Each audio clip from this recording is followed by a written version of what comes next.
Hi, my name is Lev Grossman, and I am thrilled and honored to be here with Kwame Alexander. And we're going to chat about his new book, Door of No Return, which is an extraordinary book. It's about a boy named Kofi. He lives in a village in Ghana in what I take to be the mid 19th century. Is that right, Kwame? Yes, that is correct. In some ways, his world is unfamiliar to most of us, and in other ways, it is very recognizable. He has an older brother. He has a mad crush on a girl. He has an incredibly annoying cousin. He's not very fond of yams. And then this world that he inhabits is torn apart in a way that, in the most heartbreaking possible way, by forces that he was only dimly aware of. It's an incredibly powerful, heartbreaking book. I find it a little hard to talk about, in fact, so I'm going to make Kwame talk about it a little bit. Could you introduce us to our hero, Kofi, and tell us a little bit what he's like? We planted yams in the dry season, and now the stems are yellow, which means three things. The yams are finally ripe. We will celebrate the harvest of the yams at Bayere, the annual King's Festival. And for the rest of the rainy season, I will be eating yams until I choke.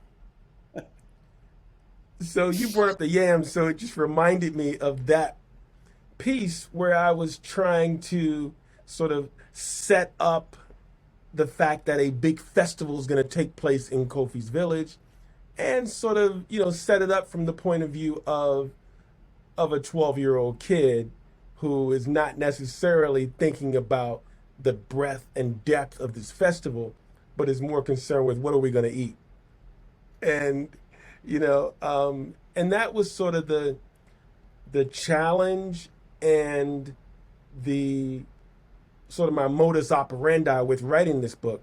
I wanted to write about the normalcy of this this kid's life in 19th century Africa.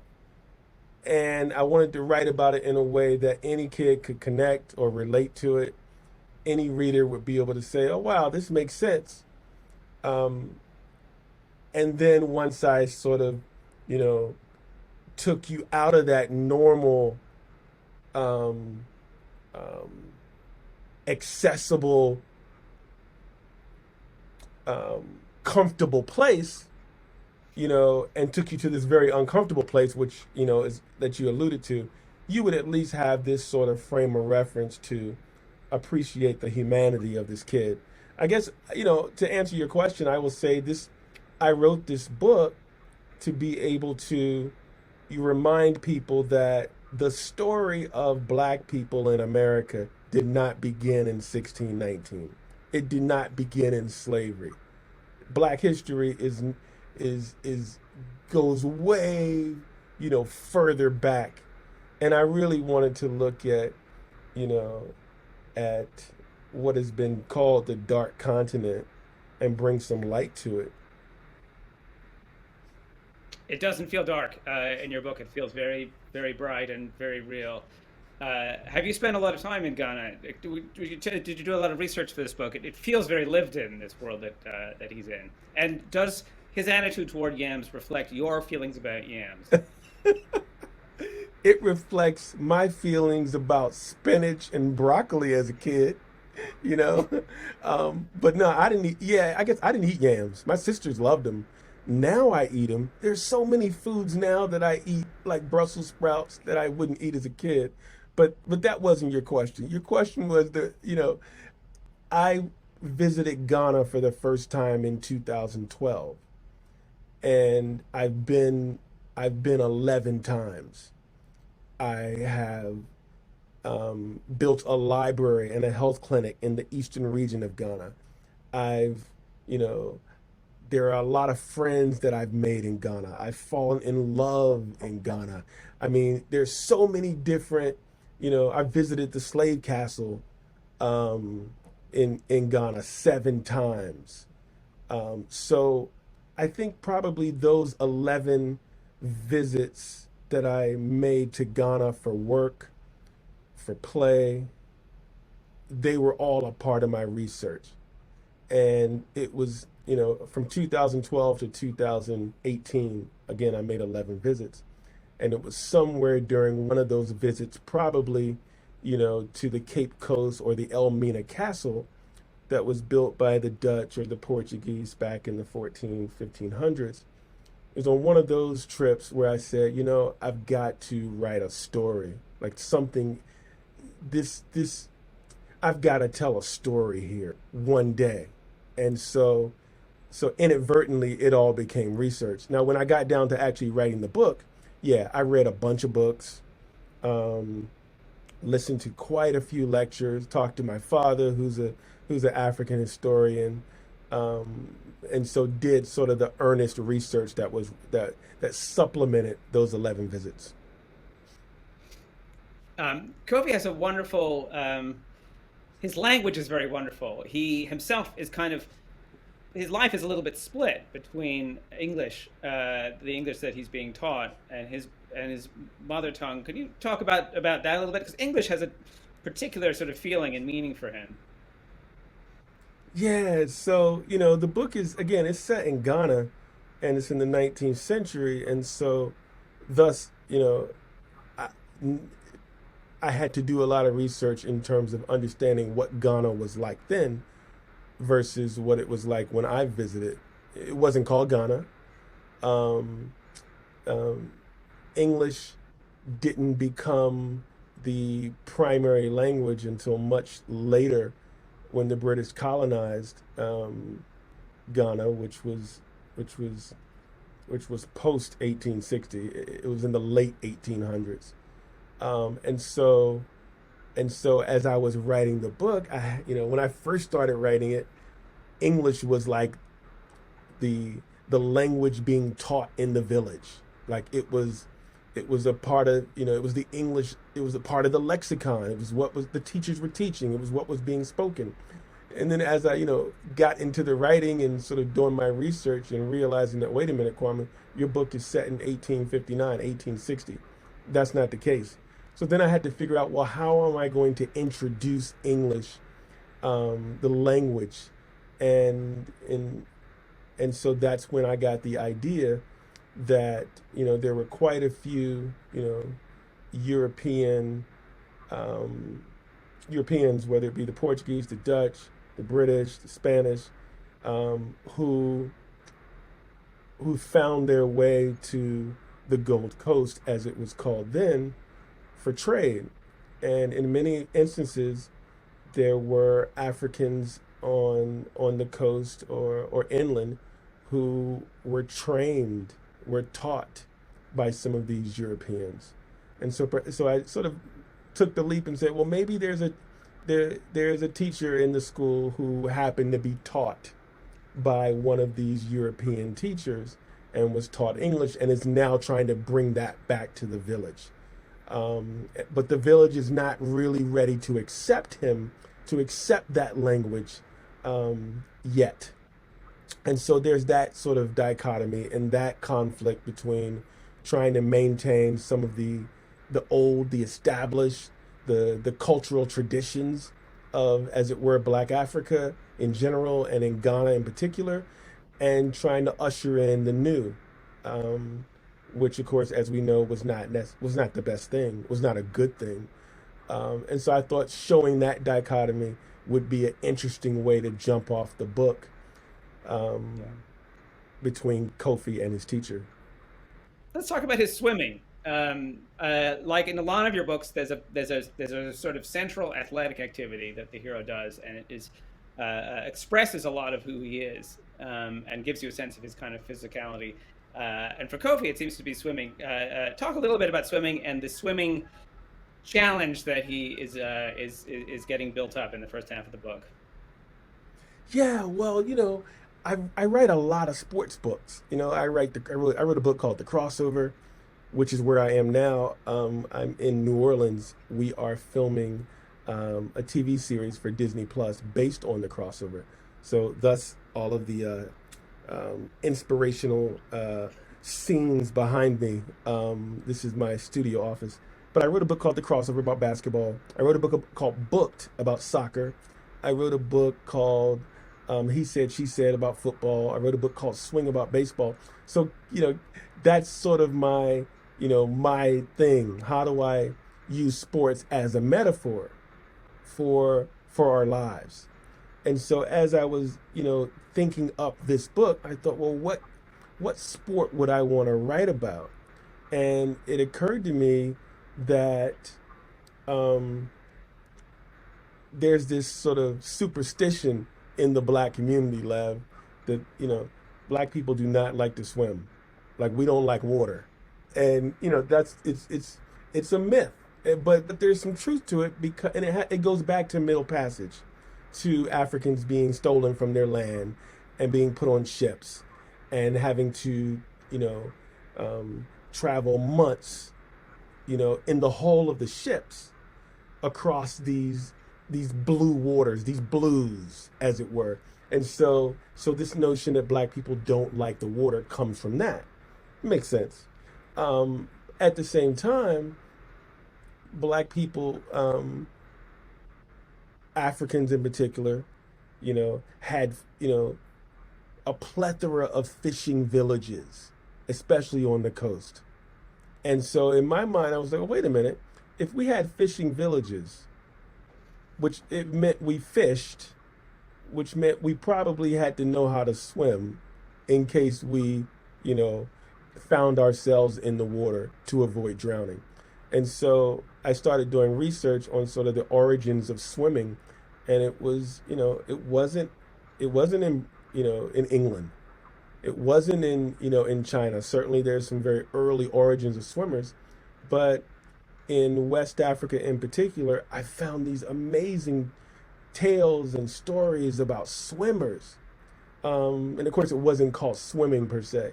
And I thought, well, maybe swimming can be the way that I can, begin to use this metaphor of sports in this particular book, and offer some historical facts, some information to young readers about swimming. And so that became exciting to me. This It became sort of the way that I realized I would enter Kofi's life, through the water.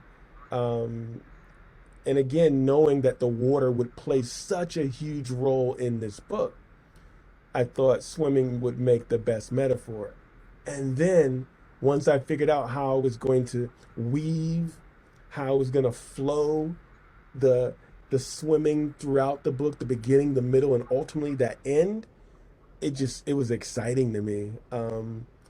And so it became, well, this is the sport, this is the thing that Kofi's gonna use to sort of define himself in his peer group, and it's ultimately going to be the thing that can save him, that can save his life. And I thought that would be an interesting way to approach it.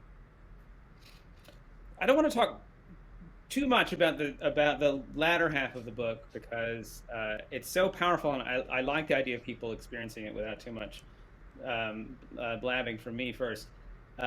But Kofi, he is forced to experience some of the worst and darkest things that humanity has to offer. He goes through some terrible experiences. Um, were there moments when you thought to yourself, this stuff is true, stuff is real? Is it too much for the age group that's going to be reading this book to handle? Every moment of every day. This was the hardest book I've ever written. This was book number 36, Lev. And it's hard to talk about the book even now, because of how heavy, how weighted it is. And also, you don't want to give it away. And by the way, you're doing a great job of like introducing it and describing it. Like, no spoilers here. So I'm going to borrow some of this, Lev. But it was the hardest book to write for me, and which is why it took so long. There were days where I just decided, you know what, I'm not going to write today. I can't do it. I can't be in that space. because you're writing about wonder and you're also writing about woe. You're writing about triumph, but you're also writing about tragedy. And how do you do that for an 11-year-old kid or a 14-year-old kid? Like, you want to be authentic, and at the same time, you want to, like, I'm a hope person, Lev. I believe in the power of hope and dreaming a world and saying yes, and and that's what I want. I want to write books that instill that, that inspire that in kids, that empower them in that way. And so trying to figure out how to do that with this book, it was it was like trying to push water up a hill with a rake. And it became it became super challenging and painful and very exciting to try to figure out how to do it. And to this day, I hope I accomplished it. And I guess there's a possibility, that I didn't. And the kids will judge it, and the librarians will judge it, and the parents will determine that. Um, but I knew I had to tell the story of, and I've written books with tragedy, before, Of course. and yeah, I've done that before, but this was like the ultimate, sort of, Shakespearean tragic end or journey. And so that was, I don't know if I answered your question, because again, it was just the hardest thing to write. You very much did. And that hope, it's very present, even with everything that Kofi has to go through. It comes back so strongly.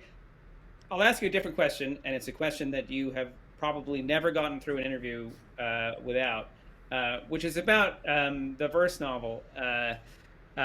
It's such a fascinating form. Not that many people practice it. Um, Tell me a little bit about what keeps drawing you back to it. And this is probably the wrong way to put it, but what is it? What can you do with it that you couldn't do with a sort of conventional prose book? The battle. I run into him head first with the force of a million thunderstorms and knock him down. I do not need my brother to train me, I think.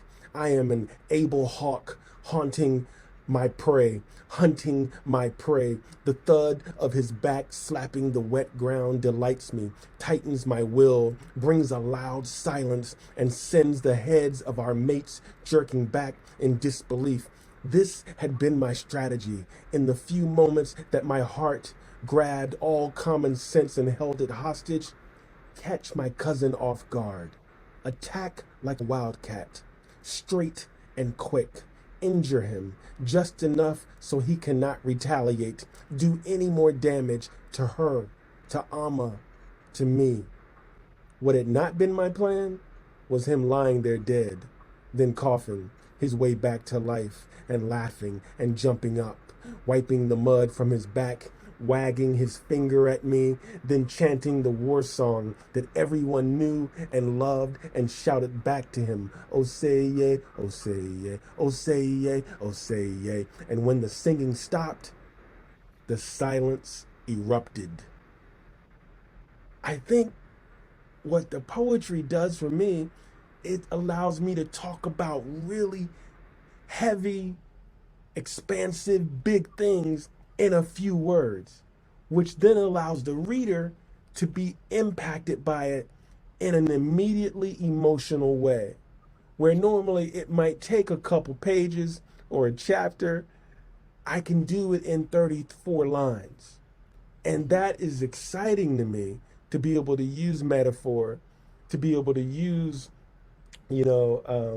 rhythm, to be able to use um, these different figurative and poetic devices to connect with my reader emotionally and make them want to turn the page quickly. I find that fascinating from a writerly standpoint, And then from a practical standpoint, it's so much white space, Lev. Like like it's not intimidating to kids. It's like, you can get through it pretty quickly. You can get through the page pretty quickly and the book. And I find that builds confidence in young readers. So it's like it's doing so many jobs. It's so layered, Hmm. and I find that really exciting. That's a real thing about the pace, and yet there isn't not there. Rather than making it breezy and quick, it actually concentrates it. It makes it very intense and kind of unfiltered. Uh, this is the first book of a trilogy. Is there anything you can say about the scope of the trilogy as a whole and where it's going to take us? Yeah, I mean, I can tell you that I introduced a character named Amma in book one, and I definitely want to explore more with her. I think that, you know, that the friendships, the community that we've seen in book one in this village in Ghana, um, I think some of those relationships we're going to want to see more of. I view this, Lev, as sort of my Hunger Games. And you've got this community, and you're going to see them as they move about their world and the world, and you're going to see how they come back together. Some may not come back to make it, as it were. But how does this community come back together? How do they survive and thrive? Because again, ultimately, I'm about dreaming a world. I'm about hope. I'm about saying yes to what's possible. So let's see how these characters can ultimately survive and thrive. I wanted to write a story that was that people could read and say, wait a minute, I have a whole new level of understanding of the humanity of black people, and I felt like, black people need to be reminded of that.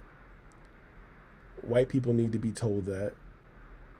And I felt like it was my job to do it, and I felt like I could come up with a really interesting, engaging, entertaining, and ultimately, inspiring way to tell that kind of story. Um, the mind of an adult begins in the imagination of a child. You want to create more connected, empathetic human beings, then I believe we got to put books in the hands of children that are going to expand, you know, their way of thinking, that are going to expand um, how they view other people who don't live like them. Um, and ultimately, I think it's going to help us all become better human beings. I think so too. There's some wonderful stuff. There's some wonderful storytelling that goes on inside the book, where people tell each other stories, and you do some thinking about what stories are and what they do and what they're for. Can you talk a little bit about that? Because it's one of my favorite aspects of the book is that it talks a little bit about what stories do and what books do while it's telling you the story. Oh, that's like a great segue, Lev, into this poem I wrote about the story. So if I could only just find it. um, but I will say, there was even a time when human beings and spirits were neighbors, and one of the things that connected us was story. Before there was even a single written word, there were poems and chants, rhymes and songs about births and deaths, marriages and battles. Our people would gather around a central fire and listen to the storyteller. It is in this way that important messages were passed down through the generations to help people make sense of the sometimes cruel and harsh world, to comfort, to answer the questions the children wondered: why the leopards had spots, why the elephant is afraid of bees, why mosquitoes buzz in people's ears. We told these stories and many more to entertain and enlighten, to preserve our beliefs and to record our history for ourselves, by ourselves. This you must remember. There will come a time when you will tell these stories to the ones who come after you, and they will listen like you listened to me, and they will learn as you must learn now. Until the lions tell their side of the story, the tale of the hunt will always celebrate the hunter. Do you understand this? And so that's sort of like that's why I'm telling this story, to reclaim it. You know, again, like I said, Black history. We often think of Black history here in America as the beginning, and I posit that it's the middle.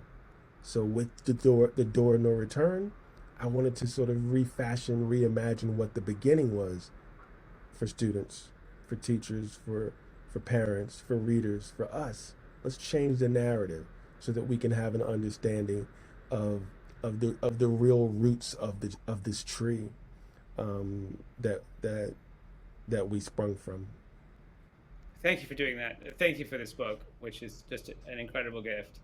And thank you for hanging out with me and chatting. I've enjoyed it very much. Thank you, Lav, and I appreciate you, and thank you all for watching.